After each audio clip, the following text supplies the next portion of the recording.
Welcome back to the Manifest Your Success podcast. In this episode, we are joined by content creator and brand owner Jay Johnson. We discuss the rise of the creator economy, leveraging audiences to build brands and businesses in a Silicon Valley startup environment. Make sure to leave us a 5-star review on Spotify and Apple Podcasts if you enjoyed our podcast. All right. Well, welcome to the show, Jay. Thanks for having me. Yeah, of course. It's good for you to be here. So we actually have a connect here because we actually are going to state and you went to state. So I feel like that's a good place to start off because there's an interesting story that I'm familiar with, but the audience doesn't really know about, is how you transitioned from running track at NC State and then your transition through that into D2 and then how COVID influenced you on that time. So could you just give a brief story of how that transition took place? Yeah, at NC State, I saw how I was limited to what I could actually do as being myself, bigger than being just an athlete. I wanted to kind of create something bigger than myself. So, currently at the time, the NIL rule was different. So couldn't really have a business, couldn't really make content like how people are doing now. And I knew I had those expertise in those areas, and it just took up so much time, and the coaches were very limiting. And I was just like, okay, I'm just gonna trust in myself and my skills and do my own training, build my own brands and my own businesses and see what happens. And that led me to being where I'm at now. So you were playing a sport, right, at state? Yeah, I was running track. Okay, so what made you decide to come to NC State? What made you so appealed to it? So I was recruited at NC State very early. So I had started running track my junior year. Okay. And by the end of my junior season, I had already got an offer from NC State, which was one of my dream schools because I was from North Carolina. So NC State was the top 3 school here. And the recruits at the time, they had number 1 in the nation. Alan Johnson, who was a world record holder, gold medalist, was the new coach. And it was right at home near my family. So I was just they were the first ones to bet on me. And since then, that's why I committed. Okay, so what made you not want to leave then? Was it just that it was too crowded of an atmosphere? Was it too big of a stage for you, or what made you move away from the D1 atmosphere? So the D1 atmosphere, they kind of they're used to having a lot of talent, right? So me being someone where I felt a bit special, where I'm not just an athlete, right? And also coming in number 1 in the nation from just running after 2 years, I knew that my potential was if I just started running track and I was already the fastest person out here. So if I kept really taking the time to build up my speed and become faster, I knew I could be the fastest man maybe ever, right? So, at NC State, they kind of focused in on cross country. We only had 2 physical therapists, and we had probably 50 to 60 people that those 2 physical therapists could nurture to, right? Rather than at St. Augustine, where the team is small, there's not as many people, and it's they can really specifically talk to you and nurture you and build you up as an individual rather than looking at all these great athletes we have, right? And then they kind of get, I guess you could say that in the D1 atmosphere, they feel kind of on a higher tier, you have to follow our rules or else, we'll just, you know what I'm saying? You have to really be, the NC State, for instance, they had a tracker on my phone to make sure that I was in class every single day they would even know if I was late to class and stuff like that, where I was dang, I really can't do anything, and they just put you in, threaten you with other stuff, and I'm okay, this is way too much I'm just here to run track, I tell people, when they ask me what I major in, I was I have a major in track, a minor in field. That's actually insane, dude. I can't believe they control you that much to where they're making you have a tracker on their phone. It wasn't even an option. They were you got to download this app, or for me, I didn't really have the best grades. So it's if you had good grades, they wouldn't do that to you. Yeah. But if you were questionable, they'll make you do that. That's crazy. So. That's insane. Yeah. So then you were obviously passionate about track and field track, however you want to say it, and then you've got into this entrepreneurship role. So when did you move from just, okay, I love track, I want to be the best track runner, into something that, I can really offer a lot more for society instead of just running? Well, for me, entrepreneurship started when I was 13. So literally in middle school, when Instagram started becoming a big thing, I told my friend, I remember this, I'll never forget this, because we were in this little, our science lab, and I was bro, I'm gonna have 1 million followers on social media one day. And he was like, how you gonna do that? And I was like, I'm just gonna follow like hundreds of thousands of people, and like some of them are bound to follow me back, right? So at 13, I started like just building up a following on social media with meme pages and stuff. Ended up getting a following of like 500 or so thousand, and then I wanted to monetize it. So I taught myself how to build my first app. Ended up being a huge success, getting acquired within 6 months, and so at 14, I had already had entrepreneurship experience before I was even an athlete, and I was still doing training. I was doing football at the time, and I was also doing karate,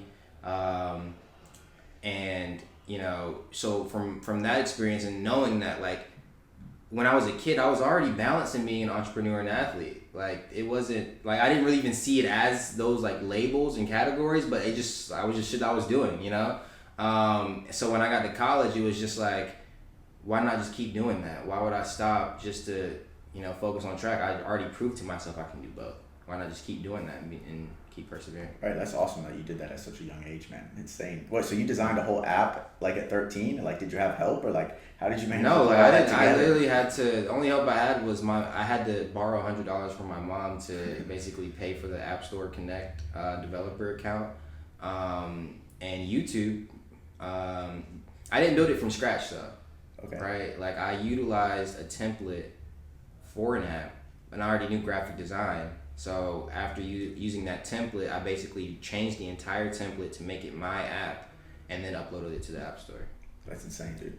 I'm curious, like, so you're only 14 and you said it got acquired. Like, what was that like, building that up, like monetizing it, and then having it acquired at such a young age? Was that when you were really like, okay, I want to be a business owner, like, when I'm older? Like, how did that feel? Yeah, it changed my perspective on how you can acquire money, because making money online is much different than making money in like a retail job, because you can get money from all over the world, from all these random people, and it just goes straight to your pocket rather than like having individuals come to your store or whatnot. So it shifted my perspective on that, and getting from monetizing it, I already had big social media pages, so I had different connections within the social media game, and I don't even think at the time their influencer was even a thing.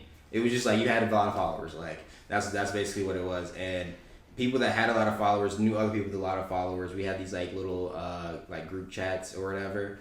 And I basically would pitch my app, and like back then what you would do is shout out for shout out. And this was before stories were even a thing. There were no stories on Instagram.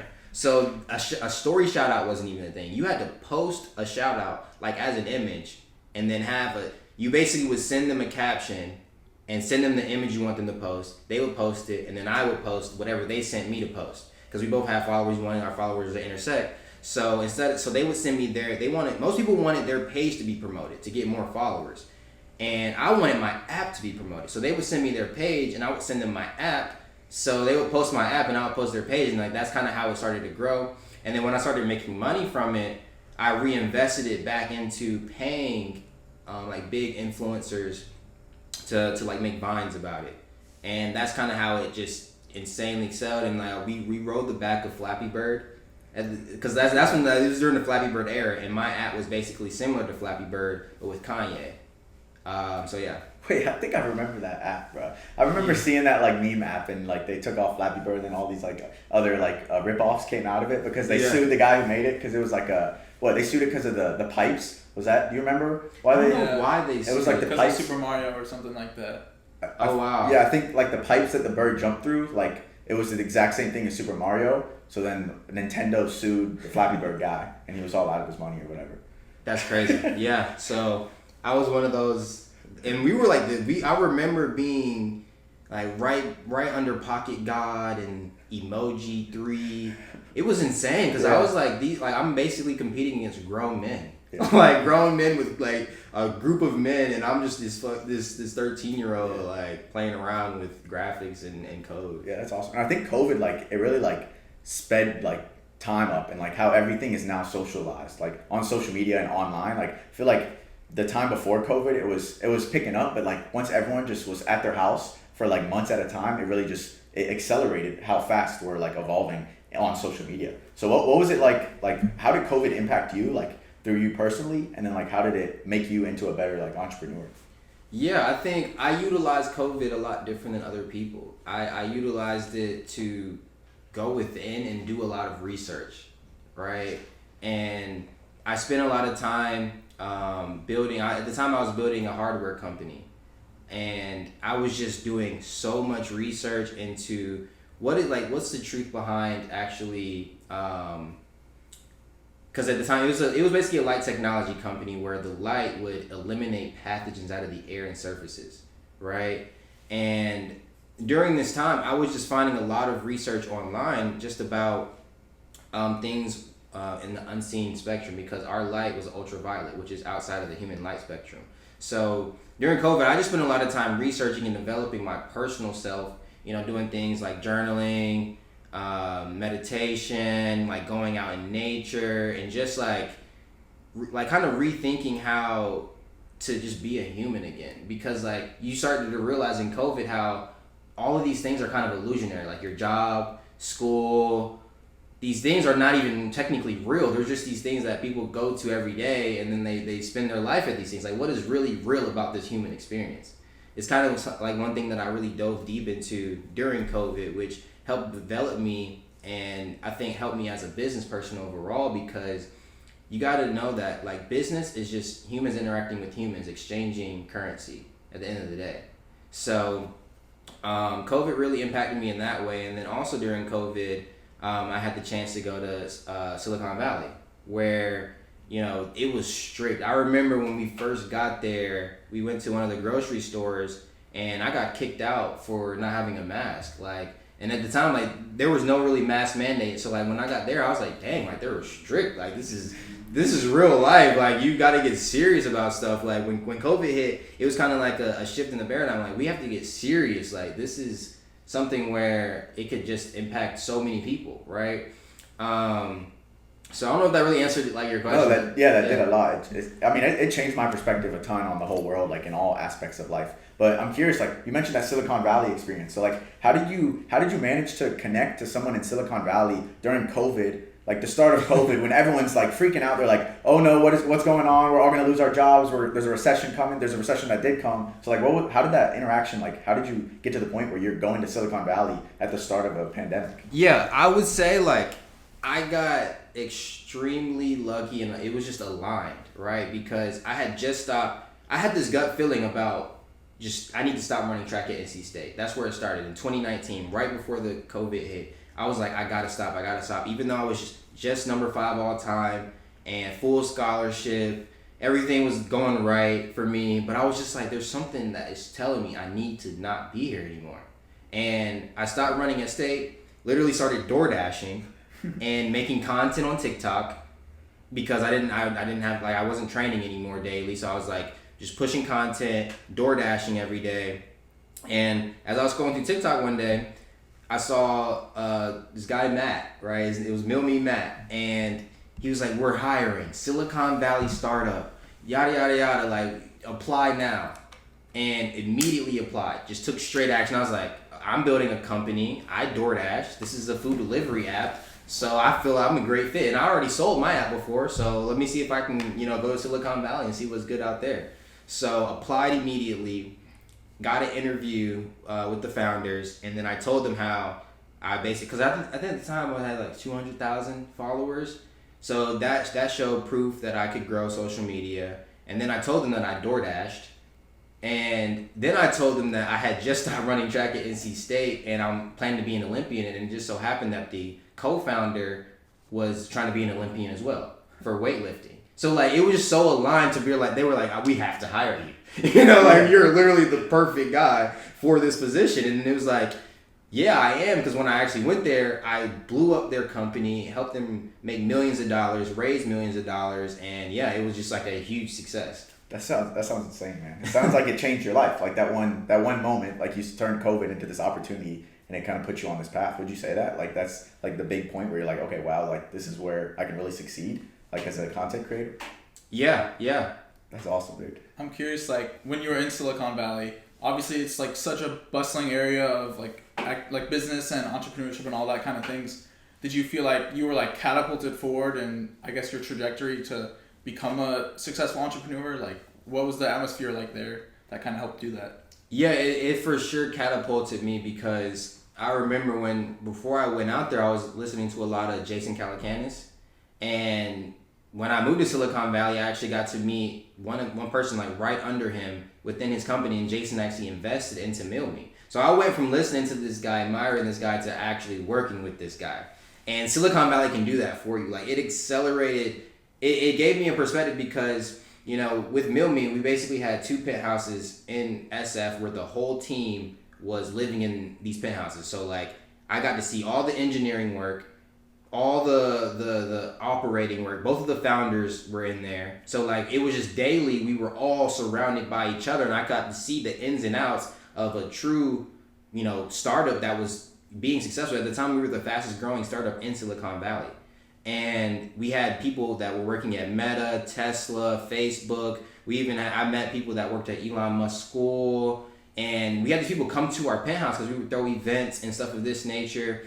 And I got to really just see that, you know, because the people that I was working with, they were my age as well. So it was just like a perspective of thinking like, dang, like, this is really possible for me and anybody else that is my age. Like this, there's no limits to what you can achieve if you really just put in the work and execute. Yeah, that's motivational, man. It really, I can't imagine like being around a bunch of like 20-year-olds that are doing things that you didn't even believe that you could have gotten to. Then you're there and you're seeing a bunch of other people around you, and it has to be motivating, like to be like, okay, I can do this again. I can keep doing it.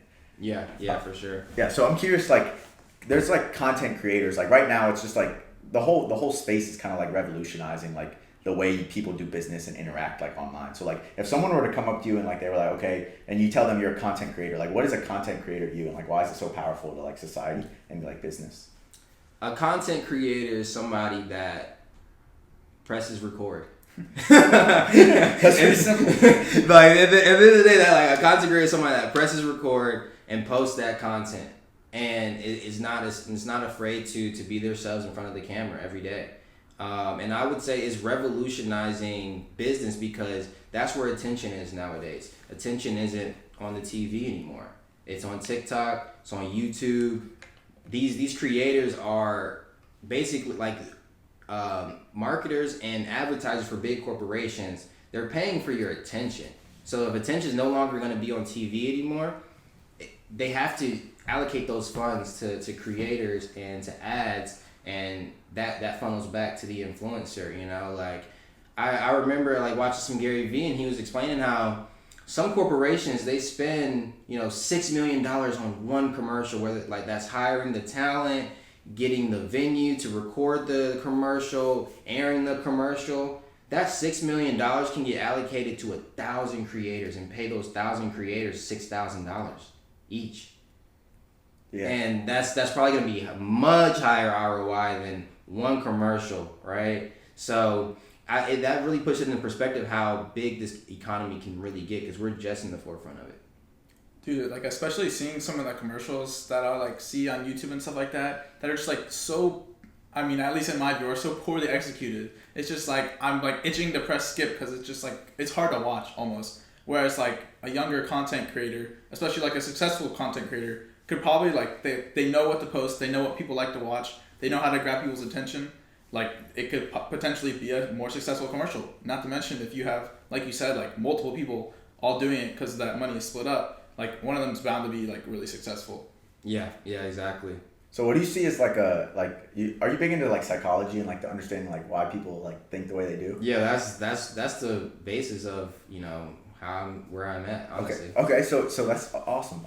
The perfect leeway right here. Like what do you think is like something that people like if you're on your phone right now and you're like trying to make a piece of content that's something that's going to grab people's attention, what do you think, like how do you line it up to the point where you're going to execute on it and be like, okay, this is something that I can put out and it's going to work and it's going to bring people's attention in? You can use that example that you used if you've done it for a specific company or just like in general. I would say grabbing people in the first few seconds. Like that should be your first thought of like, okay, how can I actually get this person to want to watch what I'm about to say? And the second thing is, it has to be something you're passionate about, because when you're passionate about something, you know more about it, you can be more enthusiastic about it, and you're putting more emotion behind your words, and people can literally feel that and sense that through a screen.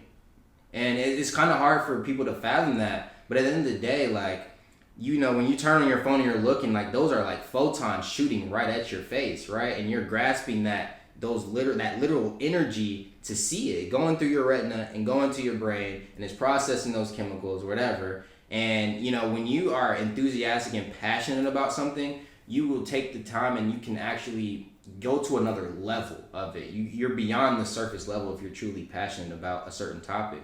So I think when you're creating content, you shouldn't try to be like somebody else. Like that's the worst thing you can do. You should be your authentic, genuine self as much as possible when you're creating content, because that's what's going to resonate. People can actually sense that through the screen. Yeah, that's a great point. I feel like there's one thing that you can't replicate, and it's like personality. Like you can pretend to be someone like online, but like if you're your true self, there's no one else that can be your true self. Like there's no one out there that can be Kanye West. There's no one out there that can be Elon Musk. And like all these creators, like you can't be someone else. Like it's that simple. So it seems like if you just press record on your own personality, like you were saying, maybe it is that easy, right? Yeah. Yeah. So I'm curious, like your typical week, like how many individual pieces of content are you posting across all your platforms? That's a good question. I would say on a typical week, I try to push at least 6 to 10 pieces of content in a week, and that's across, because I have like five accounts total. So I want to push as much content as possible, and sometimes it's not even about making new content. Like once you've been in the game for so long, you can kind of recycle your content. I just did a post today where I just compiled a bunch of my workouts into a 12-second video, like from all this whole year, right? From just different workouts that I was recording, and to a 12-second video, basically explaining like, 1 more month till track season. I didn't really have to go and record a new video. I just had to compile these videos I already had in my phone. Yeah. So go ahead. And you're running all these accounts like by yourself. I'm curious, like what kind of motivated you to? Because a lot of people, once they start getting a big following, they'll hire like an account manager or just various people to help with them. So I'm curious, like what was your main motivation behind continuing to like run all these yourself? I guess maybe my trust issues, because I've had experience when I was like back when in 2013, 2014, when I was running these meme pages with other people, of you getting your account taken away and scammed away.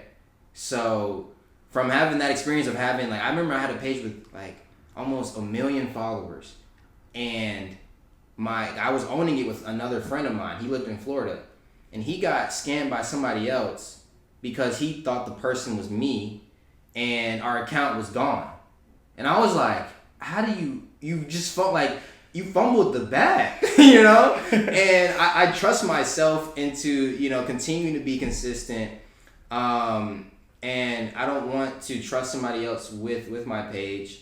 And I know my expertise. I've been doing this for almost 10 years. So I know how to execute. I know what I'm doing. And until somebody else comes along to prove to me that they can do it better than myself, then I'll just keep doing it. That's a good answer right there. Wait, so are you doing all personality stuff, or you said you were sharing an account with a friend? Was that you guys were doing videos together, your personality, or was this I know there's some accounts where there'll be a nature account and there'll just be someone posting nature clips from everyone else online. So what were the accounts structured as? Yeah, so I've had many accounts. So I remember having an animal account where we posted cute animals, a funny meme page where we just posted funny posts, a photo bomb page where we used to just post photo bombs. So yeah, just different themes where people just want to follow just to see this type of this niche of content. And so what's the effort level that you put in towards each account? Because I feel like some people they overestimate how much work is actually it takes for you to just get started on social media, because you can do it all from your home. So what was the process like? How easy was it for you to start one channel? It was actually very effortless. I remember my first viral video. I asked my girlfriend at the time to record my warm-up drills just to see what will happen. And I just did A skips, B skips, C skips, some high knees, and I do this every day. And I got 2 million views. And then I was like, wow, this is crazy. And then on my other page, I kind of just post my thoughts, because sometimes I just get these downloads of information where I just want to spurt out this thought because I don't want to forget it. And I honestly make content a lot of times for myself to not forget something, just to go back, either show myself or show my kids or something, you know what I'm saying? And I just sit in my car, hit record, don't even practice it. Like, I just hit record and start rambling about this thought I just had. And yeah, it does numbers. You know, you just got to record. You just hit record, start saying something. You never know what may make a video go viral. Yeah, that is pretty crazy how easy it is. I'm curious, like growing your TikTok, specifically your main TikTok that has like 500,000 followers. What would you say like are some things that maybe like smaller creators that are like starting to, like, for example, like people tend to lose a lot of followers, like regaining or retaining your followers is a hard thing. Would you say there's any like particular tricks or things that you've really implemented to not only continue to grow your audience but to keep the audience that you've already built?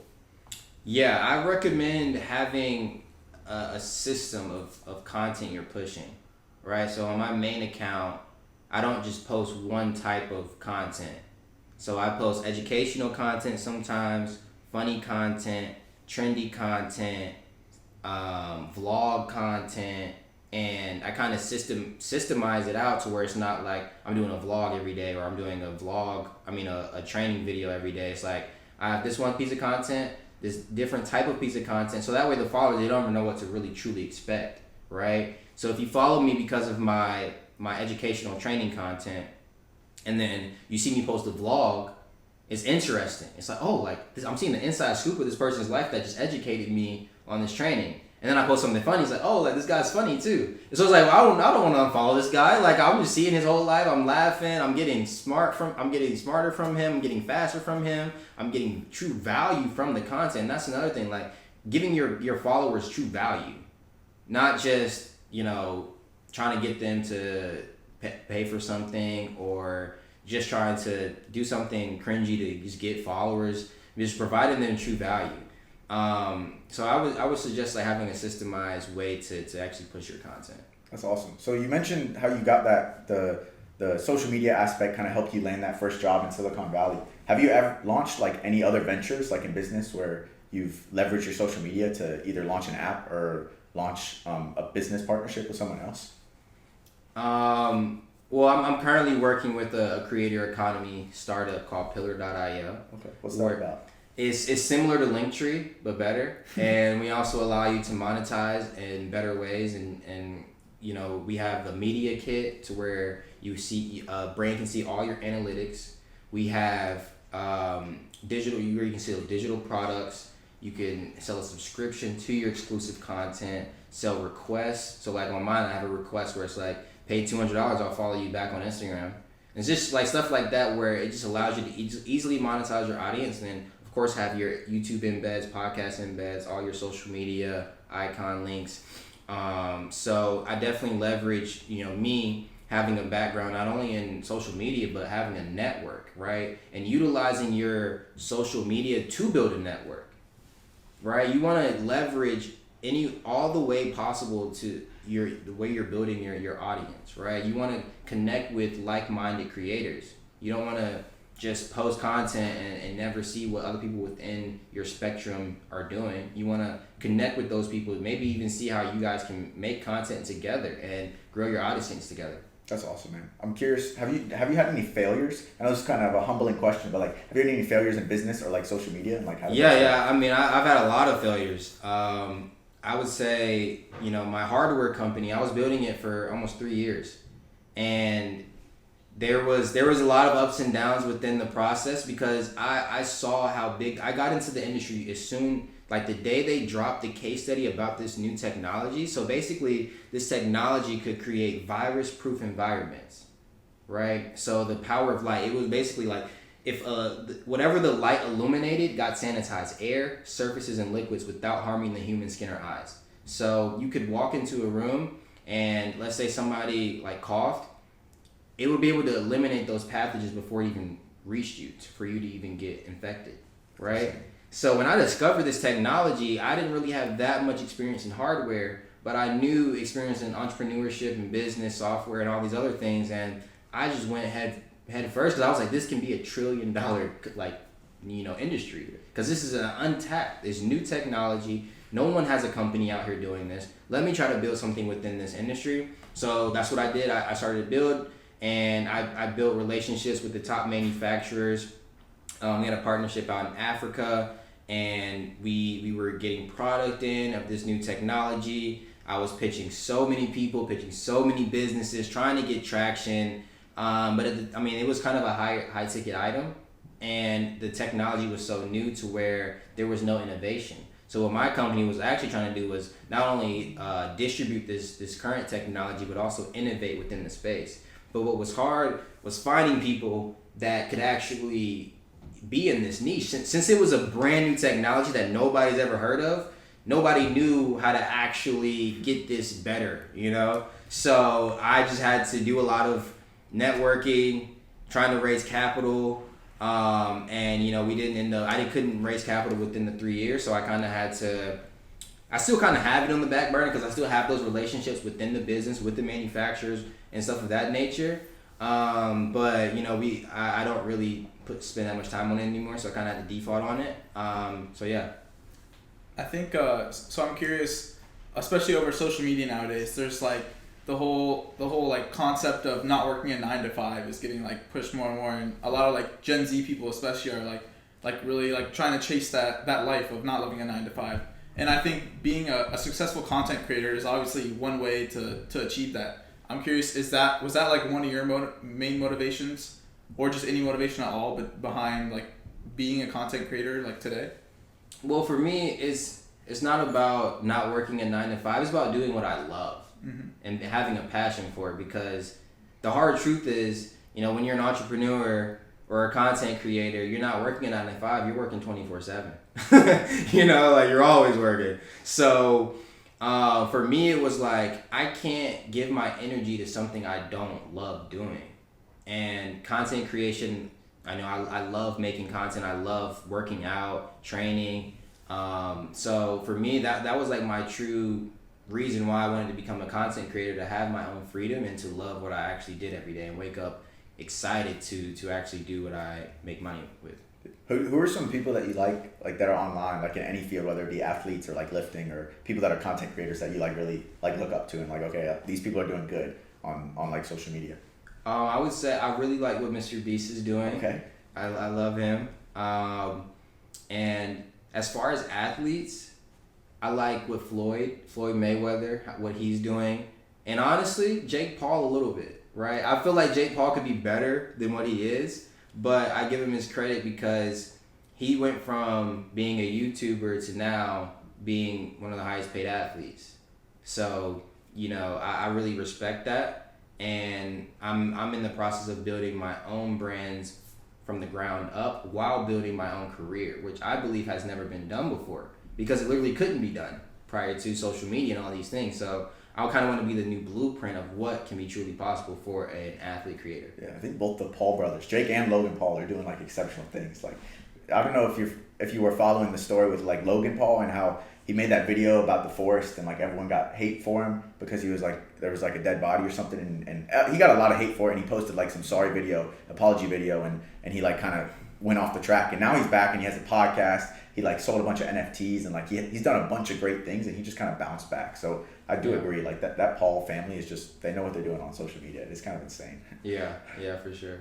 I think one thing, like for example, the first time I met you, one of the things you said was how like none of us have any excuse to not be a millionaire like in 2026 or something like that. So I think like that's such a crazy mindset, like, and that's so like it just kind of radiates to like, to hear that it's like dang, like that's a good point. Like I need to get to work. Like I guess how do you, like, what would you say to someone listening right now who maybe is like on the fence about maybe starting a business or starting a TikTok account, but like hasn't quite made that leap yet? Like what do they need to do, and like, or what do they need to hear to do that? I think you need to hear, believe in yourself, like don't believe into these limiting beliefs. Like you can achieve whatever you want in this life if you actually take the action and execute and do it, right? Money is always flowing. People have this illusion that money is just kind of locked up somewhere, and like, no, money is always flowing. If somebody has $1 million, they're trying to get rid of that million and give it to somebody else. Like that's something I experienced in Silicon Valley, where if a company raises $10 million, they're not just gonna leave it in their bank account. They're trying to pay anybody possible to help them build their company and build what they're doing. Money is never stagnant. It's always flowing. That's why they call it a currency, right? So don't have limiting beliefs on how much money is actually attainable for you, because you can make $1 million a month. Like it's not impossible, because even when you make that $1 million a month, I put money that you're going to be spending that $1 million. You're not just going to keep it in your bank account. You're going to give that to somebody else, and that person's going to give that to somebody else. Like, money is always flowing and circulating. So the only thing that's stopping you from getting that wealth is your own limiting beliefs. That's motivational right there. Makes me want to go find something to do and make some money out of it. You mentioned like how you went to Silicon Valley and you had all these. There might have been limiting beliefs before you went to Silicon Valley, but before we hit play, you were talking about how you got there and there were all these people around you and they were doing the same things that you were doing and they were your age. So I'm curious, was there anyone that you met that like really stood out to you and was like, wow, like this dude's doing great things. Like I'm glad I met you. Like, what were some stories in Silicon Valley that you experienced? Yeah, I would say my boy Sheridan, because he's a legend. Okay. Already a legend, because let me just tell you his story. He went to college at 15, dropped out at 16, made his first $1 million by 17. Okay, and then goes off. Now he has a company called Lynn Table, and I'm pretty sure they've raised over $9 million, and he's only 21 or 22 now. And I was like that story alone is just like, dang, like, what are people doing? Like, how did you just do, like, the fact that you can even go to college at 15 is already crazy. And then for you to drop out, to be so smart at 15. Because even if you go to college at 15, you're already going to graduate at 19. So it's like, you're already good, but that's not enough for him. That wasn't enough. Like, really, like, think about that. At 15, you're in college and you're just like, nah, like, I need more than this, And he really stood out because he's so down to earth at the same time. And he was just happy to have people at his house. He offered for me to stay with him, and I made content for his company. And he was just a very cool, down to earth guy. And to see somebody like myself being like a black, entrepreneur doing all of this, I was like, yo, like, you're really the inspiration to so many people, So he stood out to me for sure. That's awesome, dude. That's a crazy story, man. I'm curious, maybe for people listening, do you have any like YouTube channels or like accounts, books, things like that really like were instrumental to developing you as maybe an entrepreneur or just as a person that you would want to leave with the audience? There's a lot of YouTube channels that I watch. I like Gary V's stuff. Andrew Tate. Even though I don't agree with a lot of the extremes, but I do believe with a lot of his foundational stuff about, being positive going through life and being able to persevere, being able to man up and just take action on your goals. I feel like I watch a lot of different YouTube. Like, another thing I do on YouTube is watch a lot of Audible books as well. Psychology, like researching psychology online, because at the basis, every business is people. Like, you're trying to persuade people, whether you're either marketing, you're trying to get people to purchase, have conversions. All of that is just people, and you got to know how people work. And whether you're trying to be a CEO, you got to know how to manage people. So you got to know how to talk to people. And whether you're even trying to be an employee, you got to know how to please your boss. You got to know what people are trying to expect. There's so many things within psychology that will help you within life and business. So just doing research on that. And then I watch David Meltzer. I don't know if y'all heard of him. I'm not. Okay. Yeah. What is he like based around? Like, what does he do? He has a podcast. Okay. He has a podcast, and he had the first smartphone. Like, his company built the first smartphone, and he then started an agency, which was very successful. And then I would recommend watch as many billionaires as you can, because you know how they say your circle is who you become. If you're sitting alone in your room, right, and you're just listening to billionaires for a month straight, that's your circle now. What is your circle like? Is people you talk to. So if you're sitting here listening to billionaires talk all month, You're not really associated with that many other people. I'm not saying, go be lonely all the time, but like just think about it perspective wise. If you have billionaires in your circle because you're listening to them daily or weekly, you're now, grasping all that information and can operate like a billionaire. So that's awesome, man. Thank you for all those, man. I think really it is crazy. Like we live in an age where everything's online, and like some people take for granted how easy it is to literally Google how do I make $100, or like who are some billionaires and how do they get, what is their story of becoming a billionaire? And it's all online for you. You just have to go out there and watch it and expose yourself to it. Literally. Yeah. So we close up all of our podcasts anytime we have a guest on with one final question, and it's what is one goal you have, whether it be like in your personal life or your career life, and what steps are you doing to get to that goal? I have a goal of being worth $300 million by the time I'm 26. So I'm taking steps by building my businesses, continuing to building my brand, building relationships, because relationships will accelerate and leap your career. And I continue just to be myself. So yeah. That's awesome, dude. That's quite the goal to shoot for. I wish you the best. How old are you right now? I'm 22. Okay.